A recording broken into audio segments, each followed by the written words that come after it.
Hi, everybody. Welcome once again to Story Hour. I am your host, Daniel Marcus. My wonderful co-host is Laura Blackwell. Um, and together we've been bringing you um, really amazing authors for about 4.5 years now. I started Story Hour very early in the pandemic with the intention of just creating a space for my writer friends and I to share our work. And very shortly after I fired it up, I asked Laura to join me as co-host. And since then, it's been full steam ahead. And it's been really amazing. Um, the way this works is really simple, and it goes back many millennia in human history. Folks just sitting around the flickering firelight, telling each other lies. So every week we do exactly that. We have two authors, about 30 minutes each, sharing their work. Um, Tonight we are really happy to have Douglas Gwilym and Kristy Park Kulski. I also want to thank the SIFWA Givers Grant, who for the last couple of years has been helping us keep the lights on and keep these virtual rooms open. So we're going to start the program tonight with Kristy Park Kulski. She is a Hawaii-born Korean-American author, historian, and career vampire of patriarchal tears. Channeling a lifelong obsession with history and the morose, she's managed both the Gothic horror novel Fairest Flesh and novella House of Pungsu. She bartered 9 years of her life to the U.S. Navy and Air Force for food and later taught college history to a captive audience. Trapped by a force field, she currently resides in the woods of Northeast Ohio, where she probably brews potions and probably talks to ghosts. And you can find her online at game to, garnetonwinter.com. Kristy, welcome and take it away.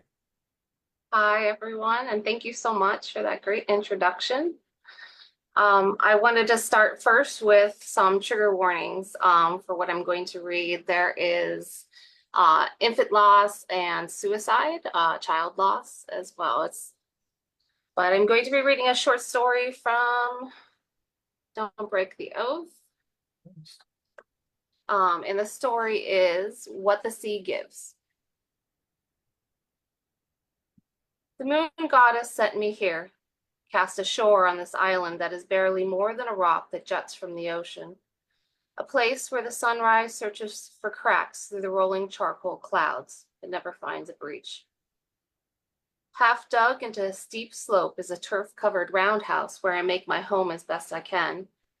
Everything I need, the sea provides for me: food and wood, kelp for weaving, clothing from the bodies of the drowned souls that wash ashore on the rocks below. They are offerings to my sorrow, an echo of memory that keeps me and destroys me all at the same time. Faces pinched in panic, long cold and cradled in the arms of the sea lady.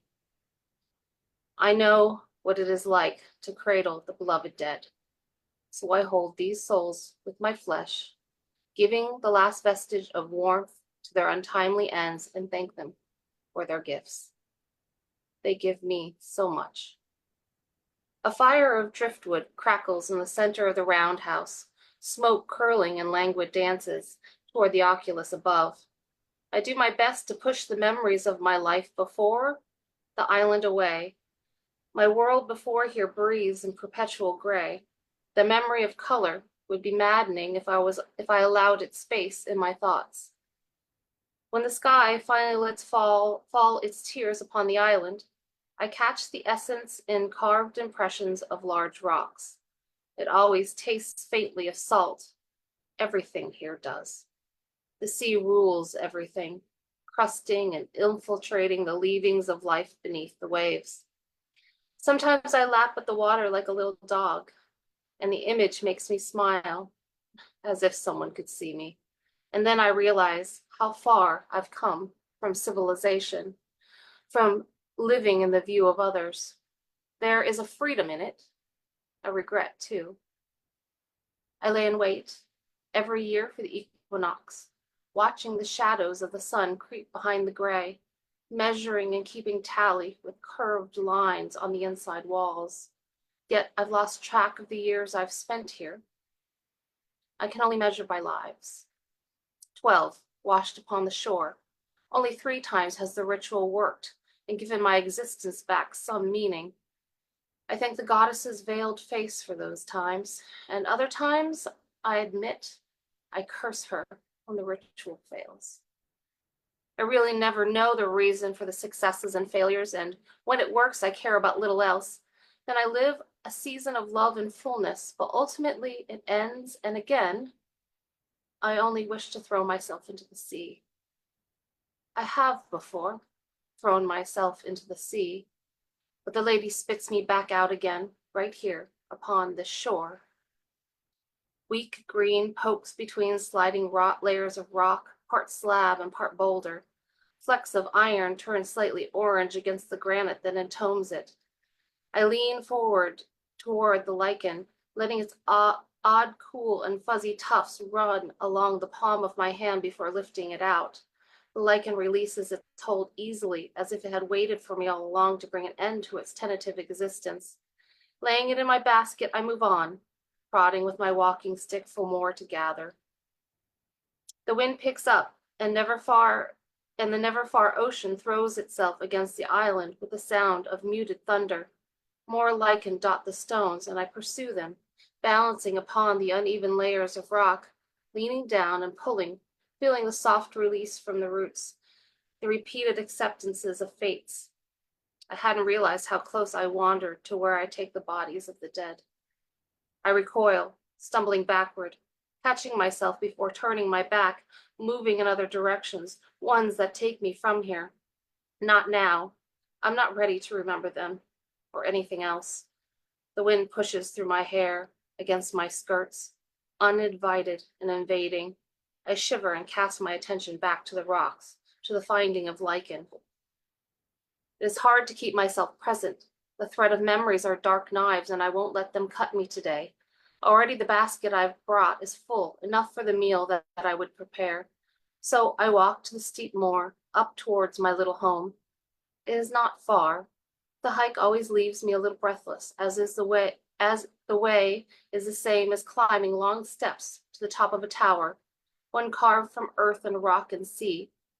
I follow the path matted for my own passage. The low grasses are spotted with clusters of moss that dominate more and more as I reach the crest of the outcrop. All at once the world opens to me, jagged pieces of earth pointing to the sky that threatens to descend and press me down until I bow forever. Below, the midnight sea swells and rises, falls and crashes, throwing up white sprays of frustration. It had me once. The sea lady will have me again in the end.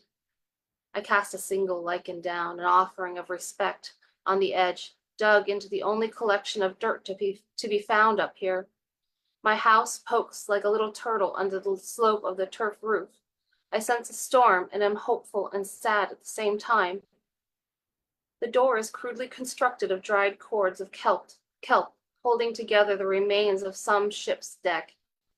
The nails are long rusted, and it won't be long before more kelp will be needed to repair it. In my mind, I can construct her tiny fingers, overlapping my own, a soft bubble of laughter that catches on her baby tongue. She clutches at me, wanting milk, wanting affection, and I give her both. There is no space between us, only this universe. But now I am all emptiness, a shell that for some reason the goddess has deemed should go on living, moving through the tasks that keep me alive for only a singular purpose, for the chance to again bring back that universe, however temporary or brief. Stringing salted fish along the line, rending their flesh desiccated and chewy, I am hungry, but not for the fish flesh. When the storms come, I know, like I know now, the rain drives against the rocks and earth, pounding angrily as the wind throws the ocean, as if trying to knock down this thing that has dared to jut and stand out.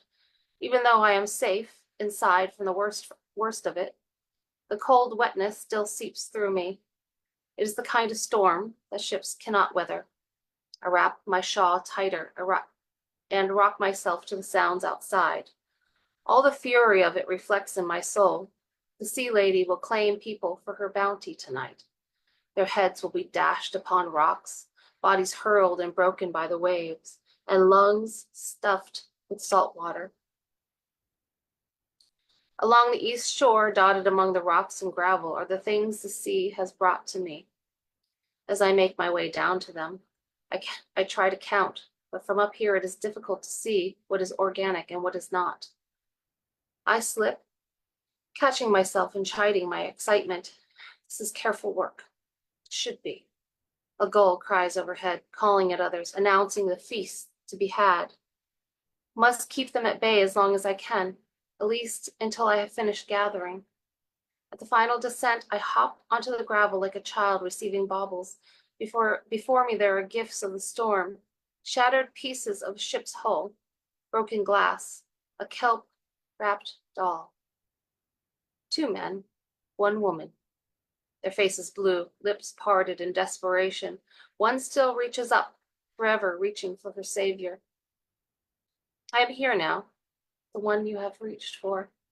I hold each in turn, whispering blessings and hopes for peace. The men keep their hair shorn close to their heads and have little use to me. I will bury them, though, as I bury them all. For now, I work to stack rocks upon the dead, a small hope to keep the gulls off their flesh until I am able to give them a proper burial. The woman gives me a chill. Her hair is long, still half coiled. She must have woken that morning and did her hair as she would have had on any other day, not knowing it would remain just so after she died, and that it would be her last day. I envy her, but I covet that hair. Using the broken glass, I cut at it, pulling free the strands in handfuls, and my heart leaps with hope. Yes, this year, the ritual will work. It will be a year of joy, a single blessed year. I bide my time. I need more bodies, more death before this can be done. So I wait for another storm, and it doesn't take long before the waves turn black, matching the clouds. For 2 days, the darkness gathers along the horizon in my roundhouse, and in my roundhouse, my hands clasp at one another, turning knuckles white with anticipation. I can almost smell my child. Through the salt air, the faint scent of baby sweetness, as if her spirit looms close, knowing her time is nigh. Come, sweet one, I whisper against the dirt floor, to the fishes smoking over the fire. The thunder hits like a hammer, pounding into the rocks and leaving the entire world trembling in its wake. Howling, the wind shreds the air, invisible swords of heaven. The sea knows. It splashes upward in response to the lashes, waves running this way and that, trying to escape the next slice. Rain floods gush through the oculus, sizzling at the fire, ruining the fish. It doesn't matter at all to me now. Not anymore. I laugh at it all. The wind rushes through, finally finding my warmth, huddled in this hovel. It touches everything, feeling along the edges, and finally throws open my small door. The kelp ties give way, as do the weathered boards, splintering and breaking into jagged remnants. But nothing can mute my joy.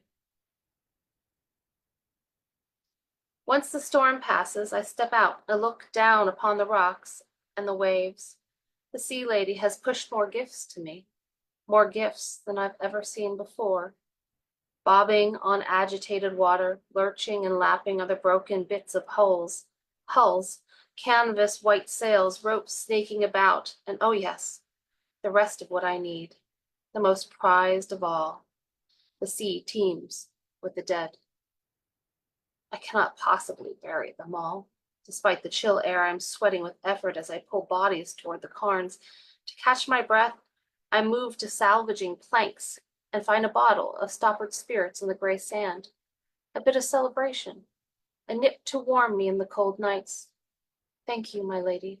Thank you for all your gifts. The gulls already circle, so many of them.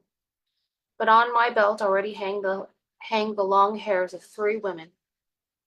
Long and braided, coarse and silky, Two are midnight and one warm brown like the bark of a tree. With a sigh, I turn back to work.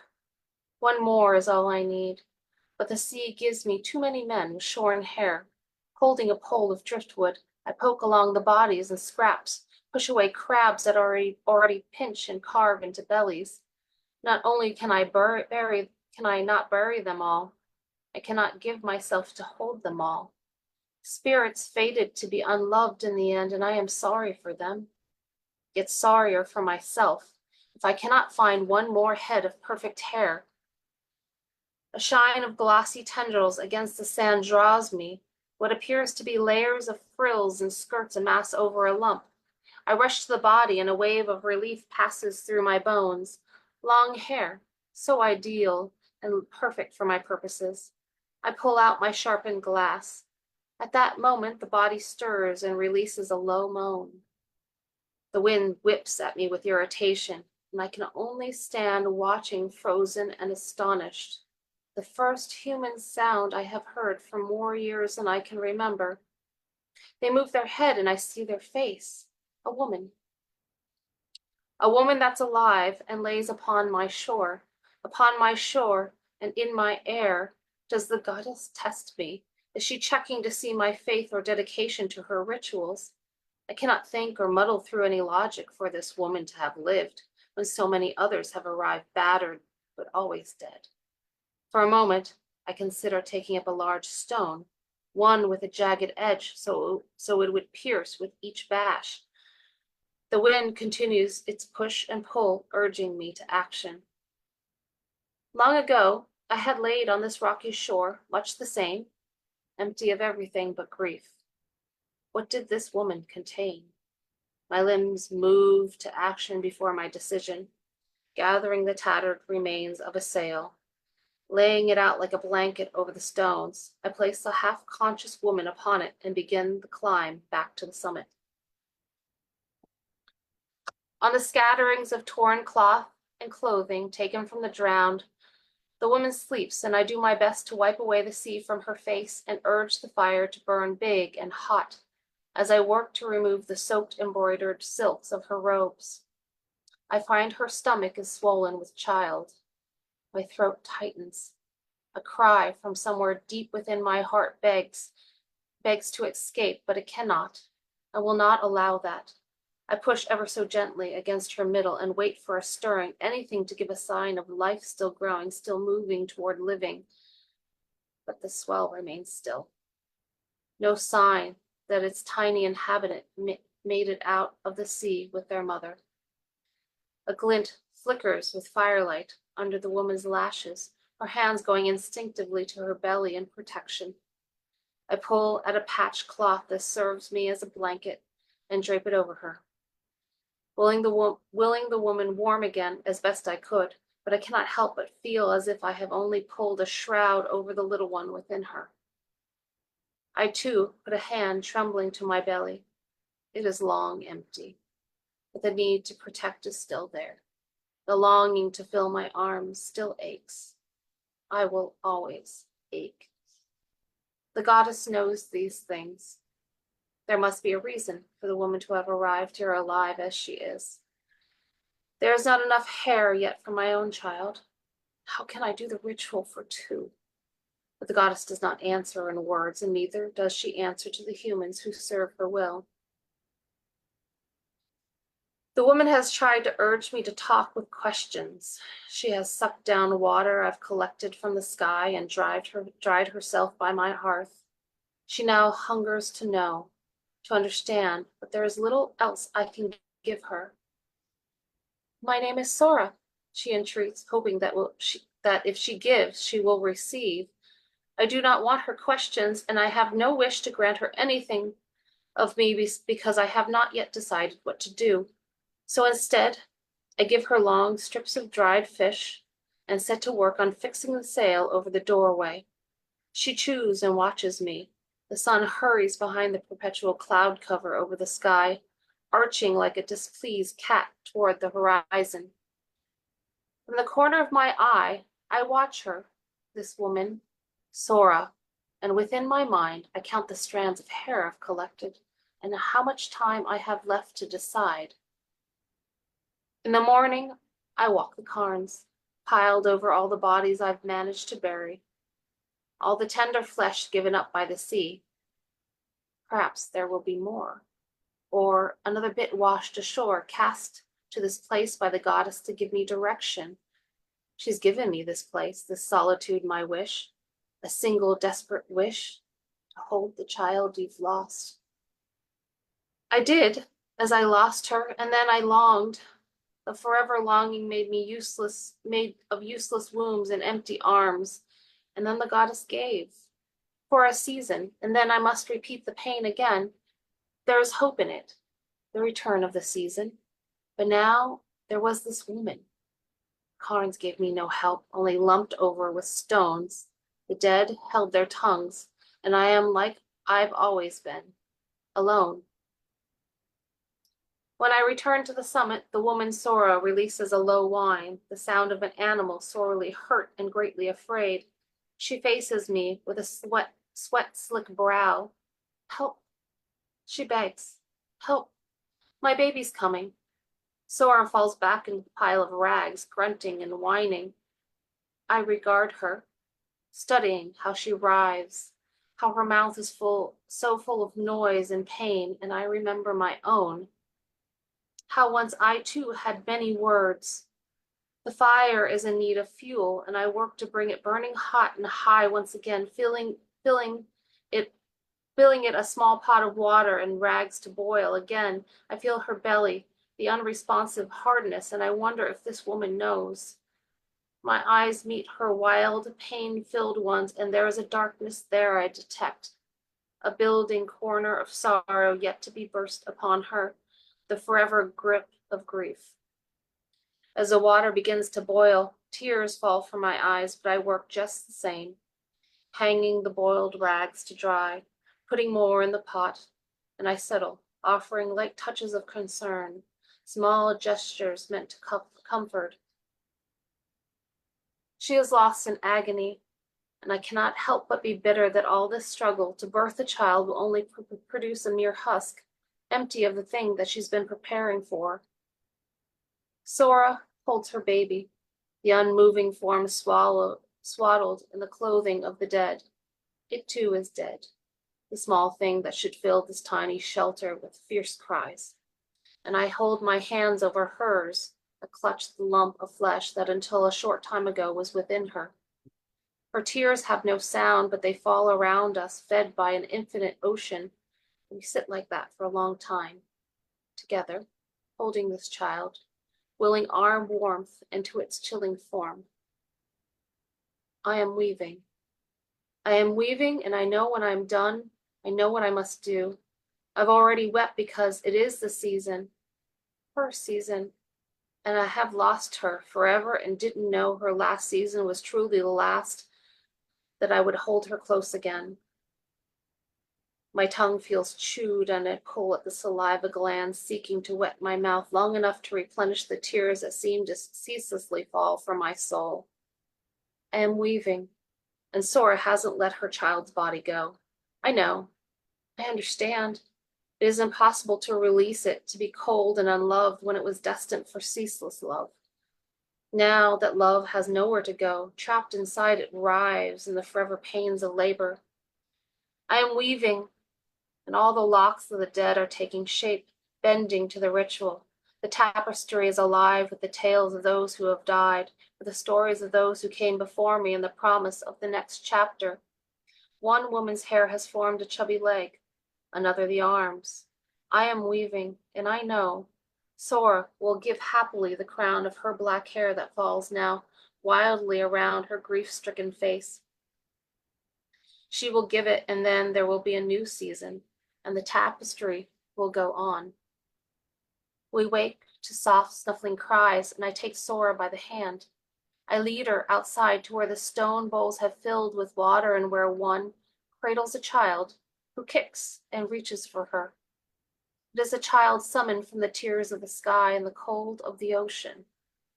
Odd and green it looks with webbing between its clammy feet and toes, his face overly smooth, noseless, and with black discs for eyes, features resembling those more of a newborn whale than a human. It doesn't matter.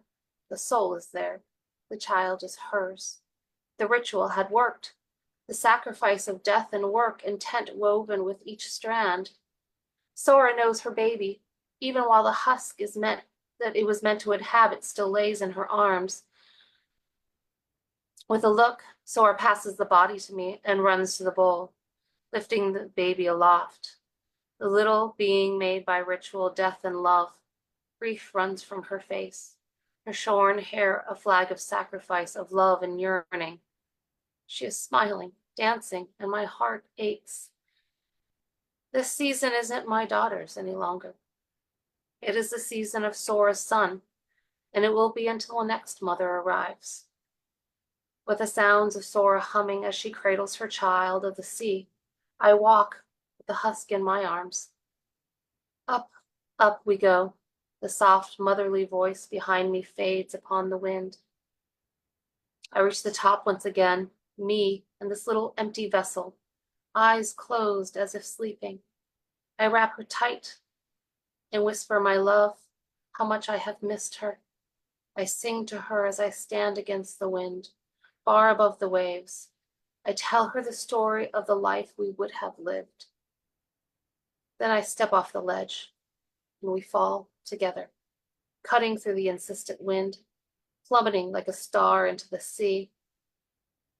This time, the goddess embraces me and pulls me into her depths, lets me sink into the endless pit of her saline.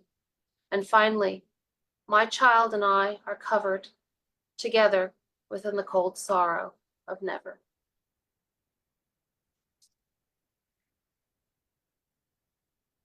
Thank you. My, oh my, that was lovely. Thanks. Thank you so much.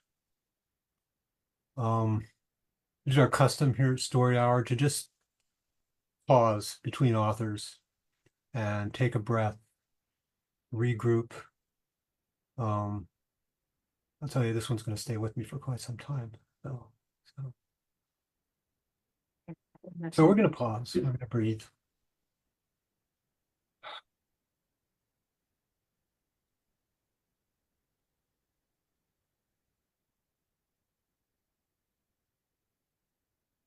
All right, onward. Kristy Park Kulski, everybody. Thank you so much, Kristy. That was really lovely work.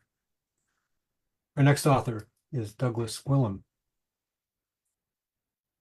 Bram Stoker Award-nominated author and editor Douglas Gwilym has been known to compose a weird fiction rock opera or two. His story Poppy's Poppy was a finalist for Stoker in 23, and Year 6 made Ellen Datlow's recommended reading list for Best Horror 14.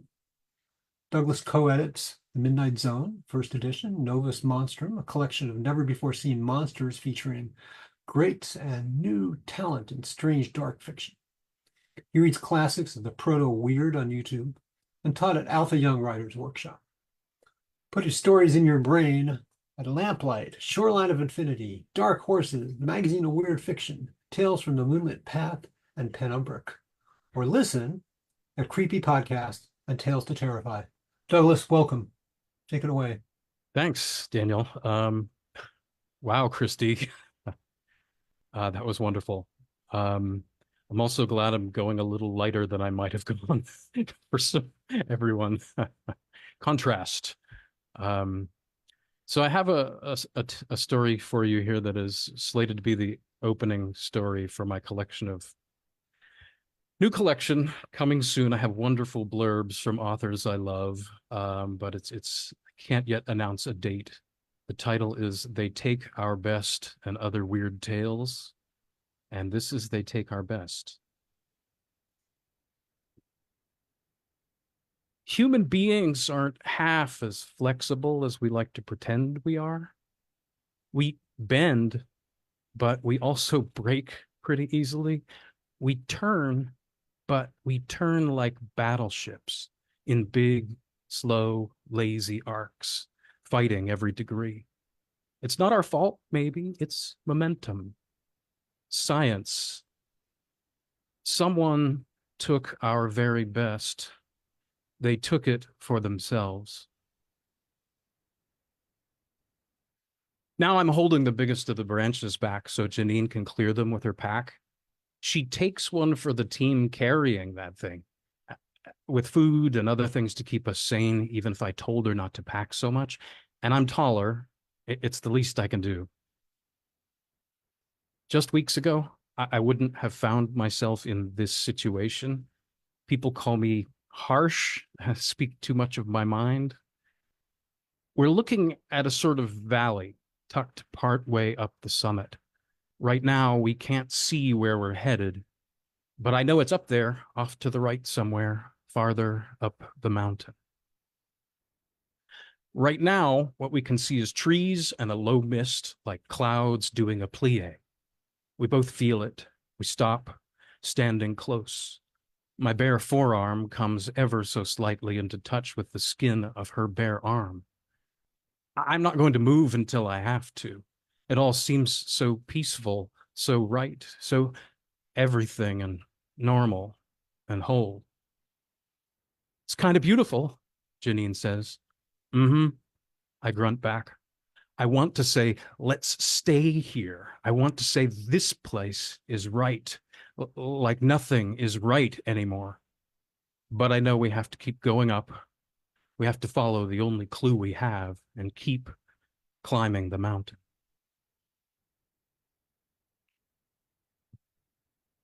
Way back in April, the first signs came. The harvest is coming, they said. And are you ready for the harvest? Tacked to posts with staples like everything else, and making it sound like it was something to look forward to. I was a not very savvy 17 then, trying to make sense of a social life that was not taking the L for the first time ever, while also trying to not let that stop me from finishing my senior project on time. My head was in my own jam. When the signs came, I had time to think, oh, look, there's signs. It was just like politics or the big neighborhood yard sale. This one, we should have paid attention to. The national news didn't catch on entirely. What they missed was that those signs weren't just popping up, they were popping up the same in every country and every county, every suburb outside every city, the population centers. It was a month later when Janine and I found one again, this time at an abandoned hotel near Smith Mountain, down on the edge of Ohio Pile where the tourists used to flock. Same irregularly sized paper, perfect, not cut, not torn, same unsmudgeable ink, same perfect font. So perfect that the longer you stared at it, the more troubling it got. We think we want perfection, but when we get it, it's too much. It's nothing but a finger in the air at how perfect we're not. And it gets you deep down. The crust punks collected these things and plastered them above their mattresses under bridges. News stories here didn't say much more than, have you seen the signs? The harvest is coming. Isn't that fascinating? Late night comedians made jokes for a little while. The world had been moving fast for so long that it was a no-brainer that in a few days, we'd be on to the next thing. The president tweeting angrily that we weren't paying enough attention to him. Janine read that the Swiss government tried to do the right things, organized task forces to remove the signs, fingerprint them, try to see if there was a real threat, and if so, what it was. They studied them, tried to make sense of the sameness. They reached out to us, the US, I mean, and other countries to try to partner to prepare for whatever the harvest was.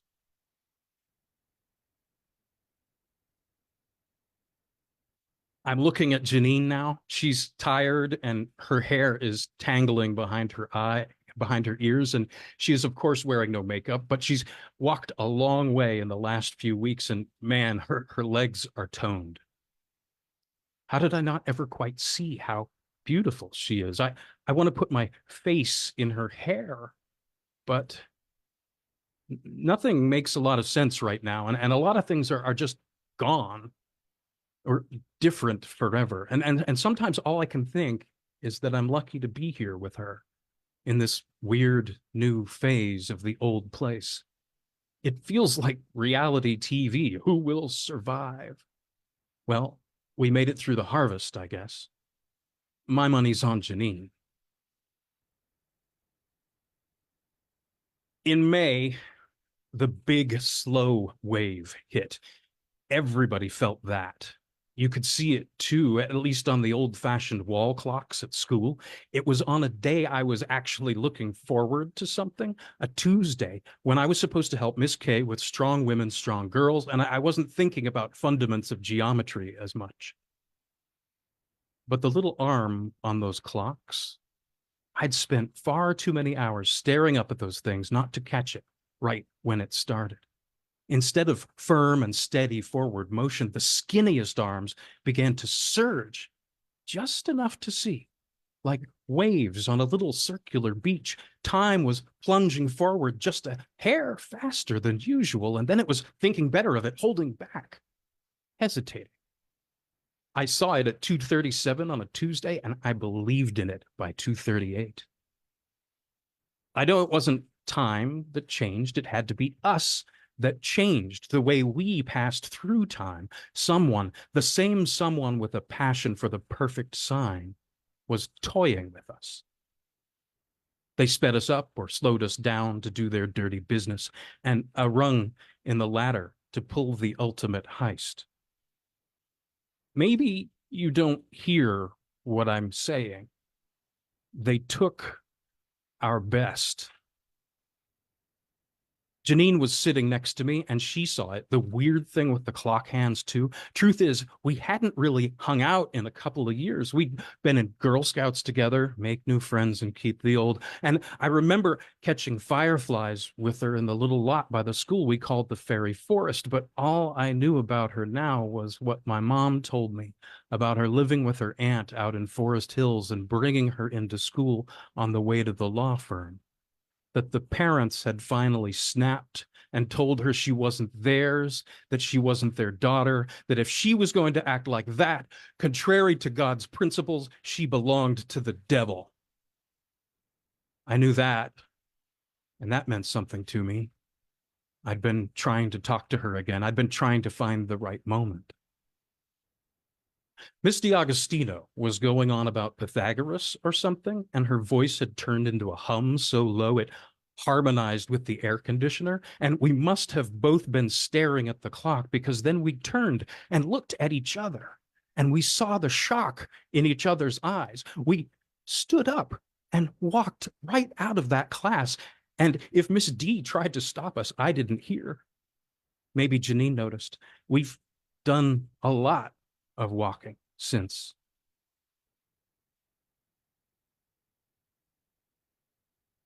The slow wave hit again 4 days later. We were hunkering down. You'd think it would come in threes, but you'd be wrong. Maybe the first was just a test run. Maybe threes only happen in fairy tales or back in that fairy forest. For 1 hour after that second wave, we all saw the news feeds. The world had turned a big corner, and they, whoever they were, had given us a gift as a prelude to taking everything away. At the highest point of elevation, in each of the 50 states, a tower appeared. Was it built? Maybe in some expanded moment in the microscopic tide of seconds while we were all too shocked to react. Every state, every province has one tower now, placed at the highest available spot above sea level. They are smooth, featureless, seamless, made of ordinary steel from what anyone can tell. At the base, they are about as wide and long as a football field. If you look hard, you can detect a gentle taper, but they're so tall the tops are out of sight even from a distance. That hour was an hour of panic, confusion, fascination. The scientists and diplomats and salesmen of the world put on their boots and gloves and were about to get out there for the time of their lives. They hesitated maybe. There was just one more form to fill out. It didn't pay to rush into the unknown unprepared. Before anyone could get their business together, the big bad hit. There was a whole lot of destruction, everything you would expect to see if you watch too many disaster movies. The most consistent thing is people went through a lot of good old garden variety shock, setbacks you're used to. You go into your phone and change things on your calendar, or at worst, fill out another form. But passenger jets screaming across the sky and disappearing. And then the heat and the sound of an impact that obscured in light and soot and smoke and other people screaming. There's not an app for that. Things got so jumbled and bunched and dark, and words like looting lost meaning because suddenly there were more important things than stuff. You saved yourself. You tried to save your loved ones, if enough was left of them to save. There wasn't for Mom and Dad, and that's all I know to say about that right now. Dad, he always talked about the walking cure. He was a writer, nothing exciting like psychology stuff, but he always said there was nothing you couldn't figure out if you had a good pair of shoes and could walk far enough. Jody, come see this, Janine shouts from a clearing ahead. It's later in the afternoon than I'd imagined for our approach to the tower that sits atop Mount Davis, 3,200 feet above sea level. It's brisk enough that me sweating isn't taking the edge off, and I've been thinking about suggesting we stop for the night. I'm trying to get the burrs off my jeans, and I look up to find her leaning over a weird, broad spot where the grass and some vining morning glories, still blooming, are mashed down. They're not springing back up like they always would before. Flattened, like under glass. My hand passes inches above the depression and doesn't come into contact with anything. Open air. It's a moment I'll think about later. It's when we really stopped asking questions because we're tired of not finding any answers. You have any explanation for that? She asks me. No, I say. I can't remember having an explanation for anything. And then we twin again, like we did back in math class. We look up together, our attention completely shifted. At the end of the clearing, like a gatekeeper back into the forest, is what looks like a tremendous yew tree. That's the word that sticks in my mind for it, but I'm not good with trees. Its arms twist outward and upward and toward us. And in the heightened darkness of its shade, the first fireflies of the night appear. 1, 5, a dozen on and then off, a dozen more to take their place. She takes my hand for the first time, and we stand there, barely breathe. We're close now, but here there's this pocket of safety, of realness, this place that says things are still all right somewhere. Things can be right again. That first day, that day of the big bad, I went home when I caught that the wrong thing was happening with time again. I was worried about my mom. I should have been worried about my dad too. I found her sprawled across a table on the back porch, gardening implements and clay pot fragments strewn every which way. The back of her skull was just missing. The cavity there empty, like some terrible magic had calcified the very brain in her head, made it impossibly hard and sharp and restless. To all appearances, it had been flung or had leapt through the bone and flesh and warmth and everything that was her, and made a perfect arc out across the sky. In my dad's office, 6 blocks away, I found my father, arms outspread, on his back across his university-issued desk. There was a hole in his chest the size of a grapefruit, matching one through deep layers of plaster and brick above his head, like his heart had been jet-propelled. The scene repeated all around me. Losing their best didn't kill lots of people, but it tended to make you less than polite, angry, dangerous. I found Janine and we got out, keeping our heads down, aimed for the places where people were scarcer, where we wouldn't have to see. Was it cowardice? It was helplessness. We walked for days. Over the miles, I pushed one thought back. If that happened to them, if my parents' best parts were their head and their heart, it didn't escape me that Dad was always into the cardio. What does it mean that they seem to have left us alone, taken nothing from me or Janine? We've seen others traveling at a distance, but we don't know if they're like us. It's morning, and the fireflies are gone. Janine and I leave most of our things there under the tree and set out for the place we've come to see.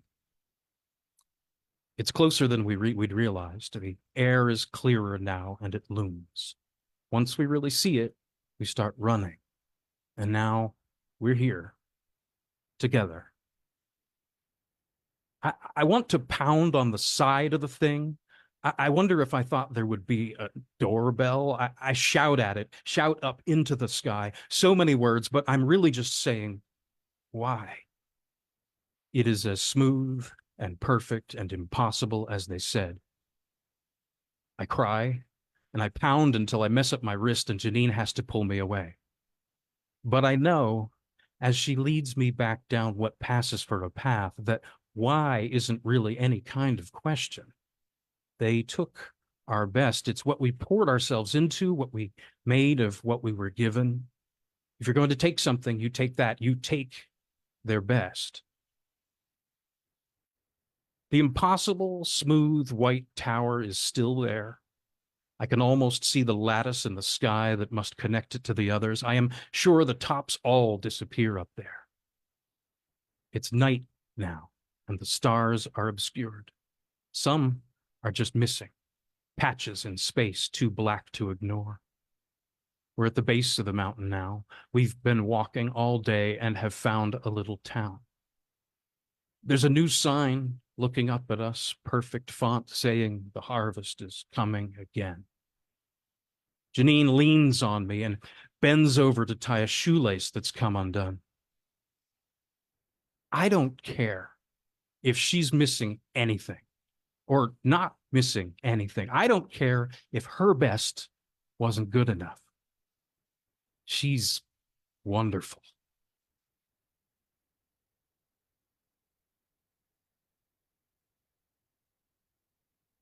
Thanks for listening, guys.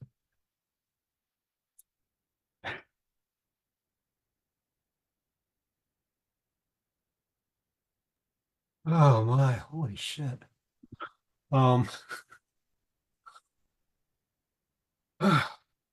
Douglas Gwilym, folks.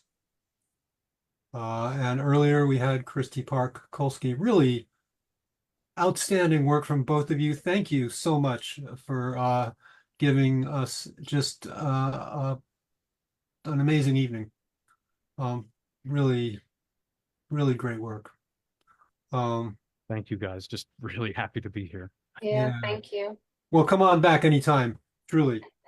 So Will do. I want to thank you both again, Douglas Gwilym, Kristy Park Kulski. I want to thank my fabulous co-host, Laura Blackwell, and mostly I want to thank all of you out there on Facebook and elsewhere who are listening to yet again another story hour. And we do this for you. So thanks very much for coming back. Next week, we have Robert Otone and KC Mead Brewer. So we're very excited to have them both. So please come back, and we'll see you next time. Good night, everybody. Good night. Thank you.